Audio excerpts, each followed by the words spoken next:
Dans le petit village d'Aufagne, le potager prend forme. Débuté avec un peu de retard en juin de cette année, le chantier a 5 mois plus tard bien avancé. Quelques maisons restent encore à construire, mais pour les autres, le gros œuvre est quasiment terminé.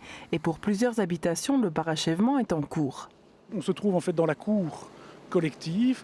Tous les logements privés ont leur espace jardin privatif à l'arrière et regardent vers l'espace commun pour favoriser quelque part la rencontre. Donc avec un bâtiment commun qui est ici derrière moi, qui représente 180 mètres carrés, dans lequel on a une buanderie collective, une chambre d'amis et à côté de ça, une cuisine semi-professionnelle et une grande salle de 90 mètres carrés. Et parmi les 18 maisons, 3 appartements et 2 studios que compte l'habitat groupé intergénérationnel, un premier logement est désormais terminé. Il a été inauguré vendredi dernier, à la satisfaction de l'initiateur de ce projet lancé il y a 2 ans, Patrick Rutten, ancien directeur médical à Libramont. Les 3 raisons principales, c'est bien sûr le vieillissement de la population dont on ne mesure pas suffisamment, me semble-t-il, l'impact numérique.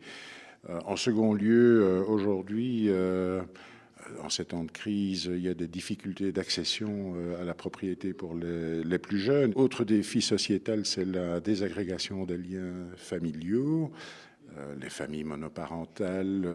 Excepté l'aide reçue par la région wallonne avec le prix du bâtiment exemplaire pour sa performance énergétique et son développement durable, le projet est financé par des fonds privés, mais dans une démarche particulière, celle de l'entrepreneuriat social. Les capitaux font certes l'objet d'une rémunération normale, mais pas au-delà, je dirais, de cette définition, le restant des excédents étant toujours réinvesti dans des projets de même nature, avec la même valeur ajoutée sur le plan social. Et cette nouvelle forme d'habitat favorisant l'échange dans le respect de valeurs partagées semble plaire. Actuellement, un tiers des lots ont déjà trouvé preneur, comme par exemple cette dame. J'habite une grande maison, une fort ancienne maison. Et donc, à un certain moment, je me suis dit, mais cette maison-là ne me convient plus, donc je vais changer. Et puis, tant qu'à faire, essayer de trouver un habitat groupé. Et c'était une très longue quête.